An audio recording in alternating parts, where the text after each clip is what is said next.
mambabatas kung gusto po namin magpatuloy na magkaroon ng project sa gobyerno. Kung hindi, binabala nila na matatanggal na sa listahan ang kumpanya namin at hindi na makakakuha ng kahit anong proyekto. Hindi namin ginusto kailanman na mapasama sa ganitong sistema, pero kailangan namin magpatuloy para sa pamilya at mga empleyado namin. Dahil sa aming paglaban sa mga tiwaling bidding, maraming beses naming naranasan na ma-disqualify ng Bids and Awards Committee ng DPWH na hawak na mga mambabatas na nagpondo sa proyekto. Dahil naiipit na ang aming negosyo, lumulubog na kami sa lumalaking utang ng kumpanya at peligro sa buhay ng aming pamilya. Napalitan kaming makisama sa kalakaran kahit labag sa aming kalooban. Wala kaming magawa dahil kung hindi kami makikisama, gagawa nila ng problema ang project na na-award sa amin sa pamamagitan ng mutual termination o pagkakaroon ng right-of-way problem na parehong nagdudulot ng hindi matuloy ang implementasyon ng mga proyekto. Matapos naming manalo sa mga bidding, may mga opisyal mula sa DPWS ang lumalapit sa amin para humingi at kumuha ng bahagi niya sa halaga ng proyekto. Ang hinihingi nilang porsyento ay hindi bababa sa 10% at umaabot pa sa 25% na naging kondisyon upang hindi maipit ang implementasyon ng kontrata. Ito ay binibigay namin sa kanila ng cash. Ang bawat transaksyon ay may karampatang voucher at ledger na nagsasaad ng mga araw at kung kailan nila ito natanggap.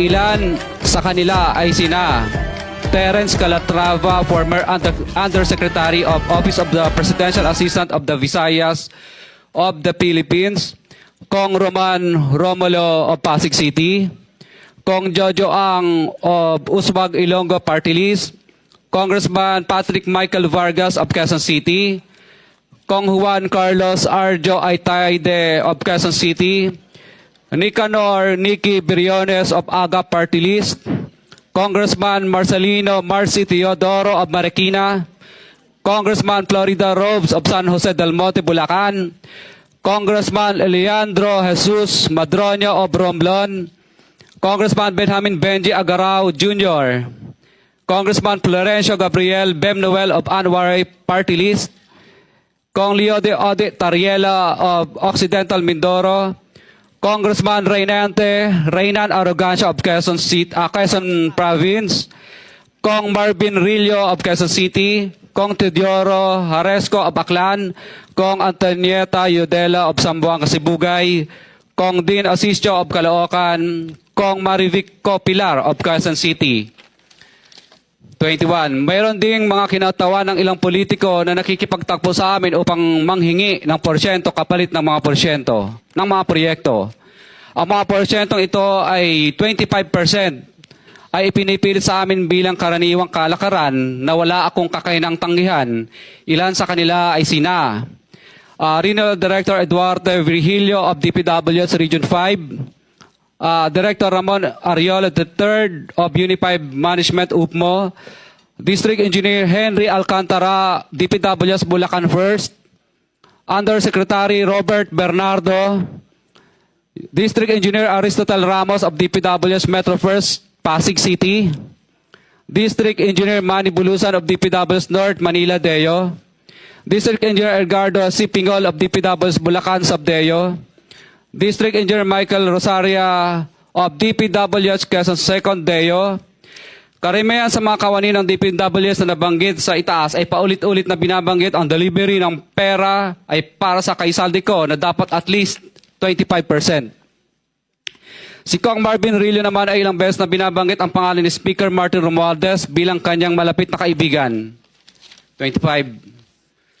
Sa tuwing umiinom kami sa Wine Story, sa BGC at sa Shangri-La Mall, sinasabi pa ni Kong Rillo na lahat ng kanyang request para sa pondo ay galing pa mismo sa unprogrammed funds at insertion na inaaprubahan ni Speaker. Ang tao ni Marvin Rillo na si Bogs Magalong ang pumupunta sa amin para kunin ang pera sa aming opisina o sa Wine Story. Si Kong Jojo Ang naman, lagi ring binabanggit sa lahat ng project sa kanya ay papondo ni Speaker at ni Saldico. mataas ang hinihingi sa project, dagdag pa niya, hindi naman lahat ng pera ay para sa kanya, kundi para kay Speaker at kay Saldico. Sa lungsod ng Pasig naman, lumapit sa akin ang DPW's project engineer na si Angelita Garucha para kolektahin ang parte ni Kong Roman Romulo sa flood control projects noong 2022. Number 28. Pagdating ng 2025, si District Engineer Aristotle Ramos ang sumunod na nagpakilala na bagman ni Kong Roman Romulo kung saan 30% ang kanyang hiningi ay para kay Kong Roman Romulo. Sinabihan ko kay D.E. Ramos na masyado namang mataas, ngunit sinabi niya na walang magagawa dito dahil pondo ito galing sa unprogrammed funds at insertion galing sa taas. Sa ilang pagkakataon, ang mga politiko na personal na inabutan ng halaga ayon sa hinihingi nilang porsyento mula sa proyekto. Ang pagbabayad na ito ay hindi naman kagustuhan kundi isang hakbang na ginawa namin dahil sa matinding panggigipit. Ilan sa kanila ay sina Kong Antonieta Yudela kasama ang kanyang asawa, Kong Marvin Rillo of Quezon City, Kong Nikki Briones of Aga Party List, Arturo N. Ataide, ama ni Kong Arjo Ataide, Kong Florencio Gabriel Bem Noel of Anwaray Party List, Kong Eliandro Jesus Madroña of Romblon, Kong Benjamin Benji Agarao Jr.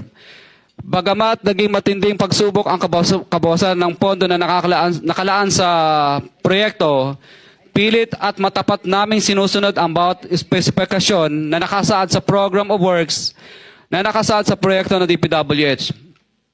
Nakakasiguro kami na nagawa namin ng maayos at matapat ang bahagi o phase ng proyekto na na-award sa amin.